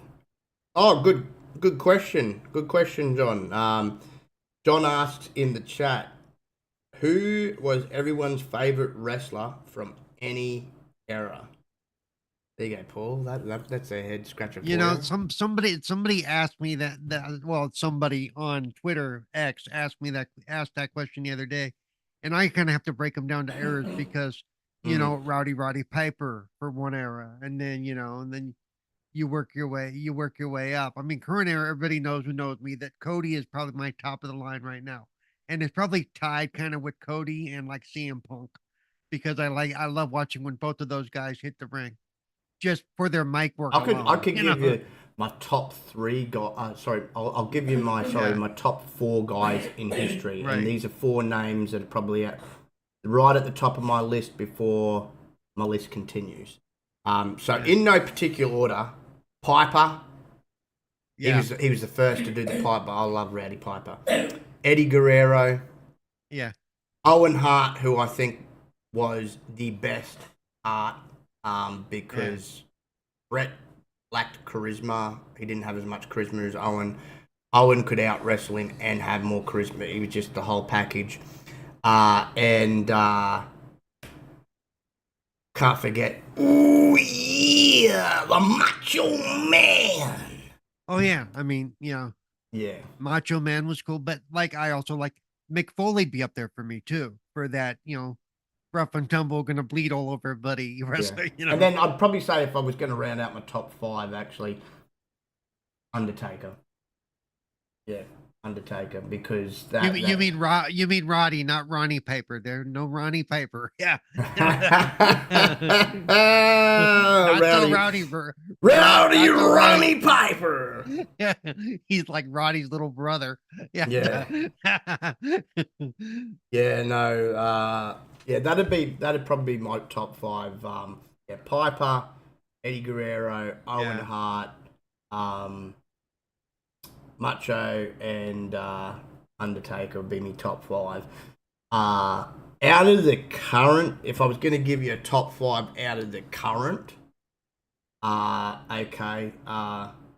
would say Seth Rollins, and we're just talking male wrestlers here, but Seth Rollins, Will Ospreay, Kenny Omega, who else we got? Now I'm scratching the surface. I'd probably say Carmelo Hayes, because I think the man's got a lot of talent. He's going to be a future multiple-time world champion. And I'll probably say also. Got me stumped there. But there's four anyway. I got me stumped there, because there's so many good young guys there at the moment. But yeah, it's hard for me to narrow down, because the more I think about it, then you have, because for me, like Stone Cold in his prime, was always. I'd probably say, I'd probably say number 5 would be Ilya Dragunov. I can't go past the Mad Dragon. That guy is so intense. And his mic work is really, really great too. Again, he's going to be a future time multiple time world champion. If out of the females, I would probably say Mercedes Moné has to be up there. Bianca Belair, Becky Lynch, Bayley, Charlotte Flair. They'd have to be my top 5. Marmy would just be there too, as I guess 6. So there's 6 females that I think are great for today's era. Back in the day, for me, like right now, in fact, their match is going on right now. Bianca Belair and Jade Cargill, and I mean, after the show they put on at the pay-per-view, it's like holy crap. Jade Cargill's getting up there for me. She'd definitely be in my top 10 females. I wouldn't have her in the top 5 just yet, but she's climbing that mountain. She's well on her way. Yeah, she's climbing that mountain. Females from yesteryear, I can't name a hell of a lot, because I didn't do too much with them besides pillow fights and mud wrestling fucking matches, or bra and panties matches. But Trish and Lita were fantastic in their era. and both of them could actually wrestle compared to a lot of the other females of that era. Because Stacey Keebler, while she had legs and was eye candy, really couldn't wrestle, and Tori Wilson really couldn't wrestle. She was there just for eye candy. But Christian Leader, China, and I mean, I don't know if you ever went back and watched, but you ever go back and dig up some of Moolah's matches when she was big? Moolah was good. She could wrestle. Bo Nakano was great. And Alundra Blaze, aka Medusa, in WCW, she was fantastic as well. They were trailblazers. They could actually wrestle. So yeah, I mean, you've had a few good ones in history, but yeah. But they've only started, like you said, they've only recently started really getting that spotlight for being actually yeah, exactly. You know? And look, another top guy for me, and not just because of his work over the years in the ring, but this man knew how to evolve with every evolution of the man has been fantastic. That's Chris Jericho. Yeah. His longevity speaks volumes. He's changed when he needed to change as times and years have gone on. And even this bombastic, freaking weird, freaking, you come under the learning tree, and he's full of a smile. He's just, like, even that, like the character work development, that man has always been at the top of his game when it comes to evolving and character development. That he's a genius. He really is a genius.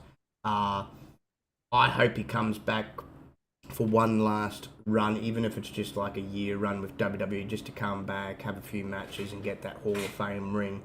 The man's deserving of it.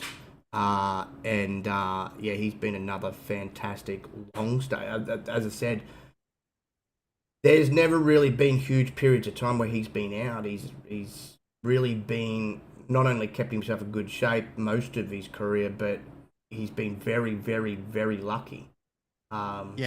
Never really had a bad injury. I think that speaks volumes about his work in that ring. And from all accounts, from most wrestlers over the years that have talked about him, he's been a worker they love working with because he's very safe.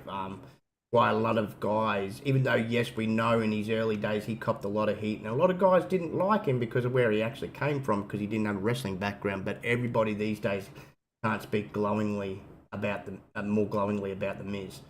He went from being one of the most hated guys because it's like, you only came in here because you made it off that bloody Real World off MTV. So he didn't have a wrestling background at all.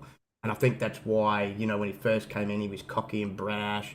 And he literally was cocky and brash, that, he rubbed people the wrong way. Over time, he matured, and he also got better, and he took the business seriously, and he improved out of sight. But he's also been a guy people love working with because he's one of the safest workers to be in the ring with. And, he has had a lot of fans out there go, he bores me because he's too... Well, at the end of the day, hey, at least he keeps who he's in the ring with safe. That might be boring to some, but that's a big part of wrestling. You're not in there to hurt each other. You're on there you're in there to put in a story and put on a great match to entertain the fans, but you've got to be in there to look after each other. That's the whole point. You're not in there to break each other's necks or end each other's careers.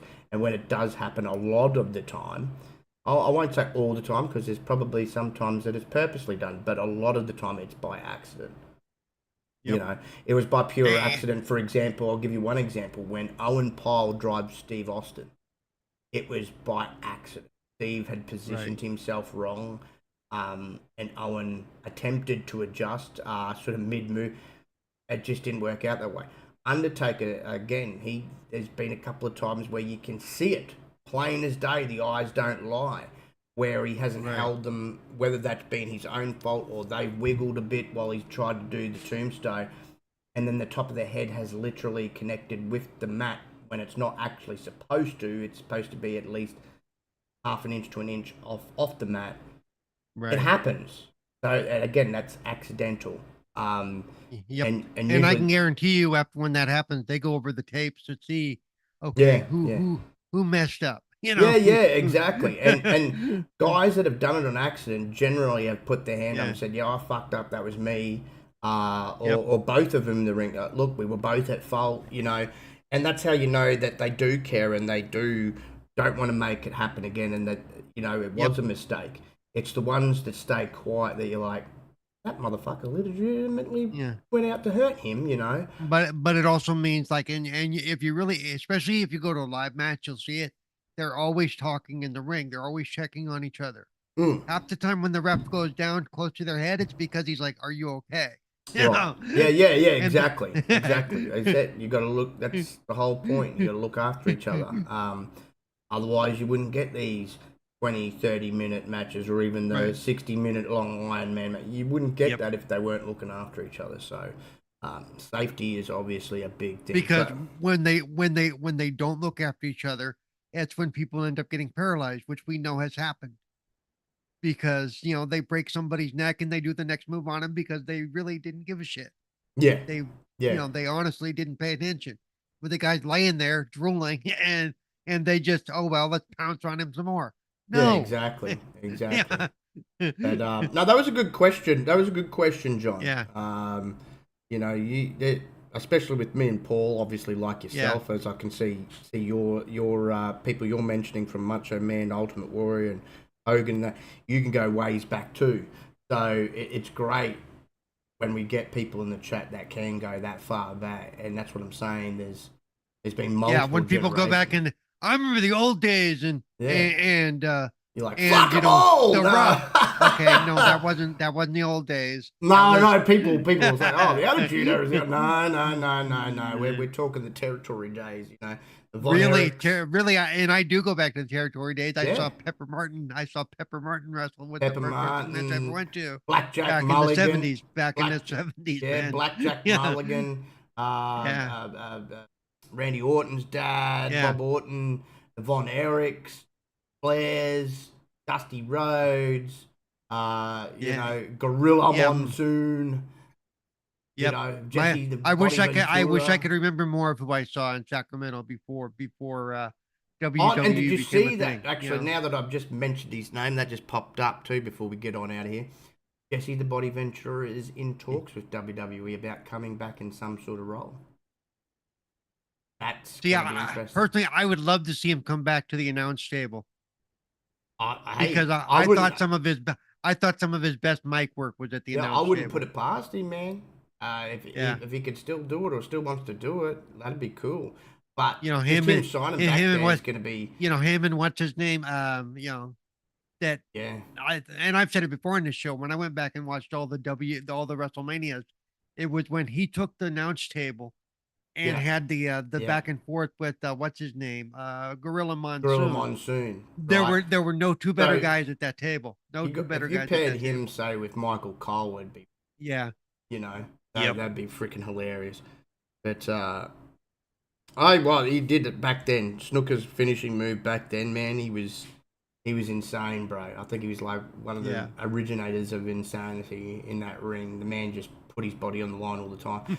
Again, like, you had really great stars back then too, like Don Morocco, Ricky the Dragon Steamboat. Some fantastic wrestlers. Steamboat and Macho Man's match at WrestleMania, bro, is still one of the best to this day. Those two put on a clinic. And let me say, you talked about somebody who you think could, somebody who we talk about a lot on this show now is Logan Paul. I do not like his character. But as we said last week and the week before, that cockiness is all in the ring. There's no sign of it. There's no sign of it behind the scenes at all. He's a natural. He was born to be a wrestler, bro. He was born he was born for professional wrestling. Whether he wants to admit it or not, he was born for it. He's a natural on that microphone, in that ring. And whether people like to hear it or that not, cockiness will probably always be a heel. And that cockiness. But like whether people want to hear this or not, but he is literally one of their top talents over there. Yeah, there's a lot on that roster, a lot of males on that roster. He could run circles around in that. Like, he's taking it serious. He's trained his ass off. But man, he's freaking amazing. He's entertaining. He's amazing in the ring. He's entertaining on the mic. I mean, and like I said, from what we know properly. He's got no bad beef backstage. Yeah, he's got no bad beef backstage. People like him because we all know that if there was bad beef backstage, it'd be all people over like him. But that's because I think the thing with him being an outsider coming in, he's been a fan of wrestling for a long time, and he's actually come in and he's shown the respect that's needed and will get you places. And because when he came in, he didn't just treat it as a joke. And I'm a YouTube celebrity, so I'm going to try and put you guys in. Like, he's come in with respect. He's come in humble. He did the work, and they can all see that he did in the work. And he's put the work in down at the performance center. And as I said, he's careful in that ring. Nobody's got a bad thing to say about his in-ring work. But apart from that, he's great. If anything, and Cody's even your favorite guy, Cody's even said it. There's guys that want him to go full time. Obviously, he clearly, like Yobi's mentioned, he's got a lot going on outside, and he's got his hand in a lot of pots, and that might stop him somehow, some way. But honestly, this is his thing. This is his damn thing. But I'm cool with him as long as he stays around in this permanent part-time fixture, because as I said, he's showing up almost essentially every week. He calls himself a part-timer, but lately you'd say he's been a full-timer. He's been there each and every week. There, so he's great, and I'd give him more props than I give his brother props. I think his brother's a freaking idiot, but and hopefully Mike Tyson boxes his ears off, but as soon as that when that match actually goes down, even when the match goes down, I don't think it's going to be a legit fight. I bet you, I almost guarantee Jake Paul's going to win. Apparently, rumor has it he gets to wear headgear. Oh, geez, I wonder why. Because he's that scared. I honestly, if I was Tyson and he was wearing headgear, I'd hit him full out. Headgear. No, you know what? You know what? He can't get in trouble for this. If I was Tyson, I'd take my mouth guard out, and you could legally get away with it. Bite the fucking headgear off.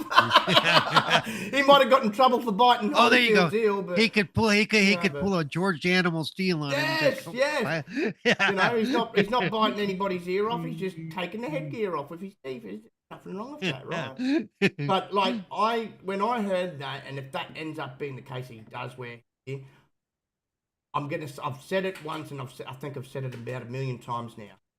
If a freaking actor in Zach Galifianakis, right, a comedic actor at that, who is not a boxer, right, who's not a sports person or whatever, and he took Mike Tyson's punch because he wanted to take Mike Tyson's punch, so he had the story to tell on the set of The Hangover, and took it like a man. Yes, he was knocked out for about an hour. But that's what's up. If he can take a punch, then I'm a professional boxer can take a punch too and not hide behind headgear, because that goes. From what I've seen, they have said this is an officially sanctioned real match at this point. It better be, because if it is, then I don't care how old Tyson is. I've seen his training video. He will take his damn head off. That man hasn't lost any speed or any of his power, and it's the one thing that he knows himself that he's great at. Mike Tyson was born to be a boxer. Yeah. And even at his age, I still think he could beat Jake Paul to a pulp. Yeah. Yep. So that's what I'm saying. I hope it's legit, because if it is legit, Jake Paul will lose this fight. Jake Paul will lose this fight. The only way I could see him winning it, if it is legit, if he can last and take it into the later rounds, because that's probably where I think Tyson at his age may start to falter, is, being this late, and he's obviously kept training in boxing, but he might not be up to going the whole 12 or so round, you know what I'm saying? So yeah, if Tyson's going to win this and it is a legit fight, I think he has to do it within the first 6 rounds, which is easily a possibility, because he has got that much knockout power in those fists. If one good shot's Yeah. all it's going to take. Well, there's no way Jake has the punching power that he thinks he has compared to Tyson. No, no, God, no, God, no, God, no. Tyson. I won't go as far as saying should knock him out, but I will say he should knock him into next week and knock him silly to the point that he's got those jelly legs going on. Because I'd love to see a couple of his teeth fly into the crowd. Yeah, but I mean, like, as I said, not just that, but the speed that he like, he's still got all that speed, and he's up at 50 or something. Like, you know, I'm sitting there going, because that's all that Mike Tyson knows is how to punch somebody and knock them out and box. So I hope Tyson puts him in his place. I really do. Like, when I first heard him call him out, and I'm like, okay, if this is all legit and you're not going to have rules set where it's all favouring you, if this is legit and it's called down the middle and this is a proper actual boxing fight, boy, oh boy, you've just called out the wrong fucking person. I don't care that he's 50 or near 50. You've called out the wrong guy. Actually, Tyson's the same age as me. He's 57. Oh, there you go. Sorry, 50. So she's near 60, sorry. So I was being generous there. But look, even at 60, nah, he's going to knock him out. He's going to knock him out or knock him stupid. Jake Paul's going to probably regret and rue the day that he called him out.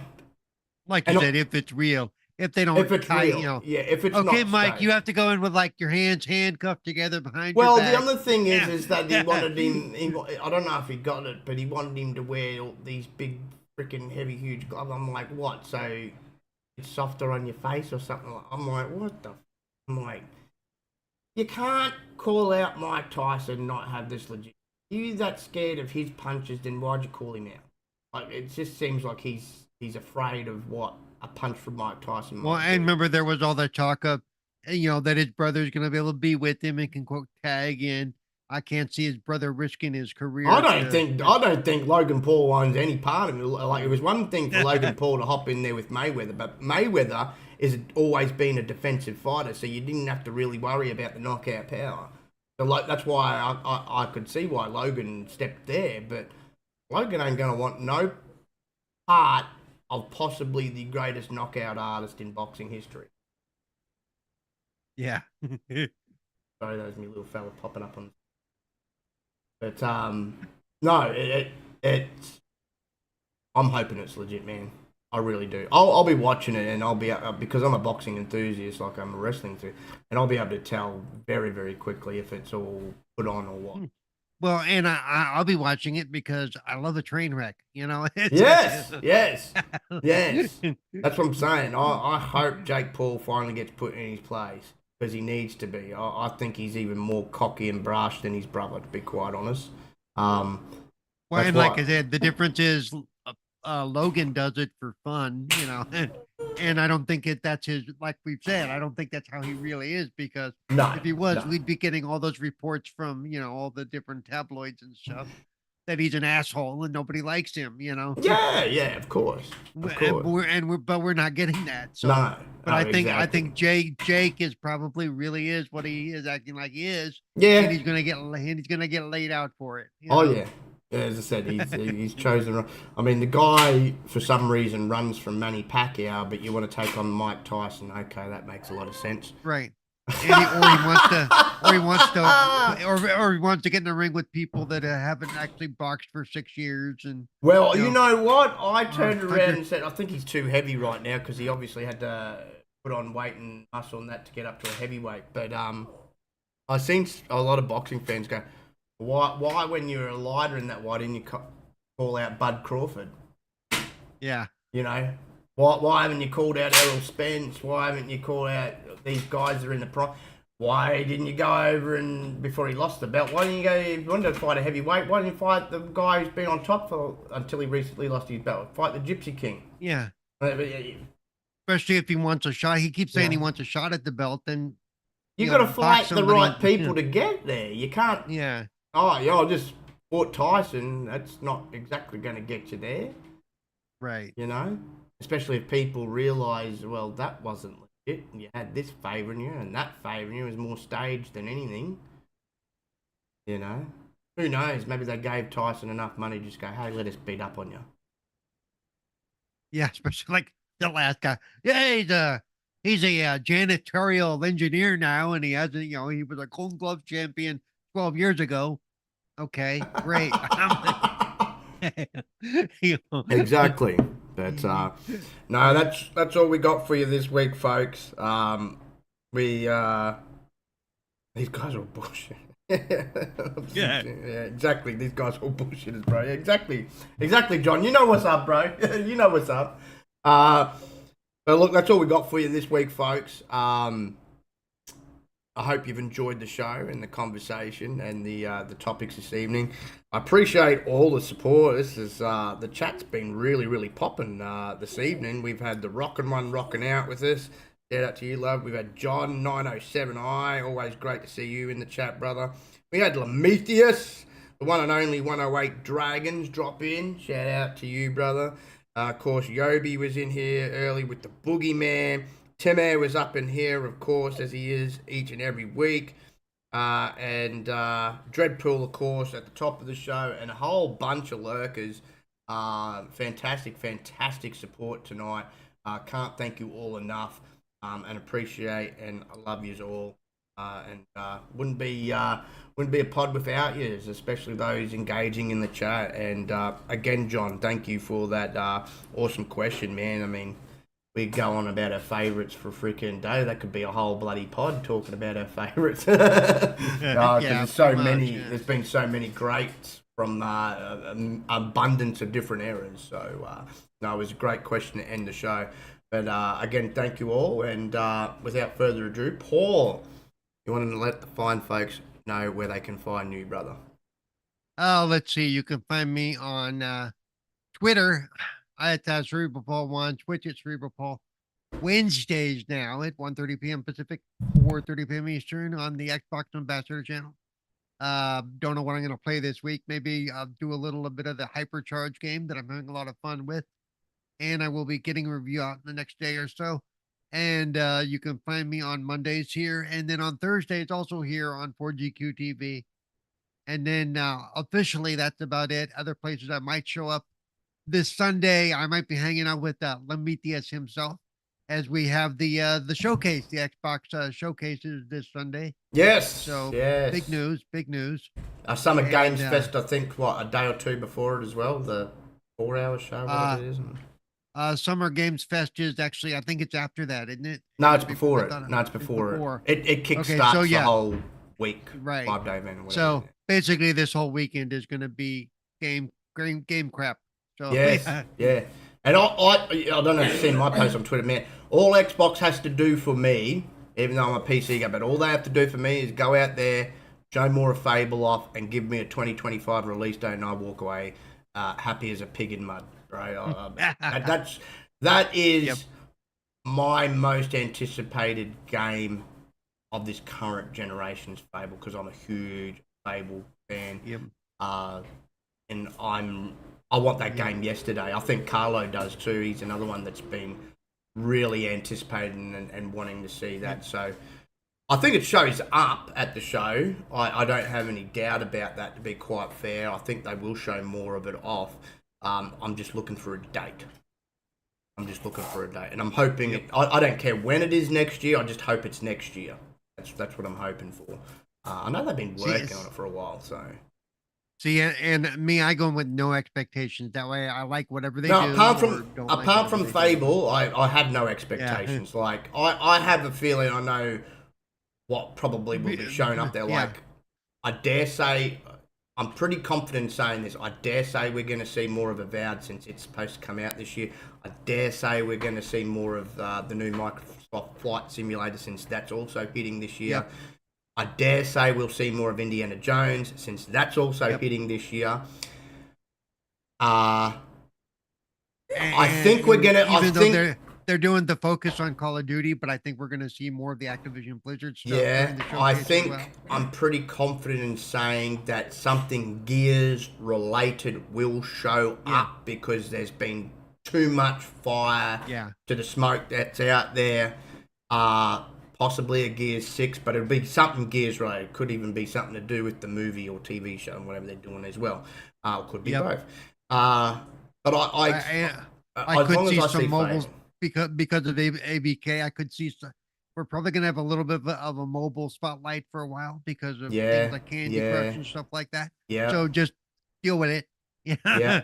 But No, but I'll I be mean, happy to see Fable. That's yeah. what I'm looking for. I mean, it's like even if you don't go in expecting anything, they can still have a bad showcase. I mean, look at what Sony did last week. I think no. Well, look, they literally they could go out there. Phil could walk out there in his underwear now, and that'd be better than the Sony showcase. And I'm not saying that because I don't console war, but I was comment. It wasn't that great of a show. No, Whether, my comment on it was short and sweet.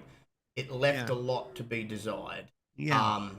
I had a feeling that they didn't have a lot to show. I went into that PlayStation show not even having any iota of a clue as to what the heck they were going to show because they've kept so quiet and their cards so close to their chest. I think Astro Bot was the biggest thing apart from the Silent Hill stuff. But yeah, it's not going to take much to beat that show. No. It's the Xbox. Phil could go out there, as I said, in his underwear and sneeze, and that'd be enough. Yeah. That'd be it.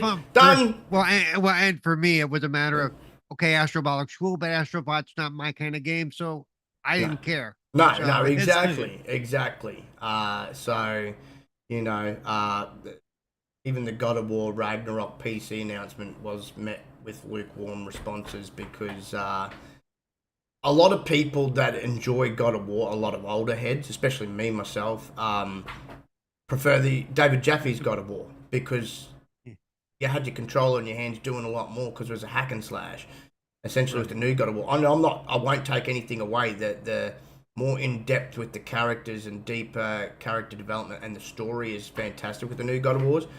But essentially, you're almost sitting there with your controller in your hands playing out a movie. It's more story based. Hey, let me just say, as somebody that just finished Hellblade 2 last weekend, I don't necessarily have a problem with that, but No, again, it's made in the same vein. Yeah. You're not doing a lot like You're not, and what I liked was I found the narrative, the story interesting, so I kept moving forward. I call it literally those types of games. I don't call them games. I call them more experiences because that's what it is. Essentially, is an experience.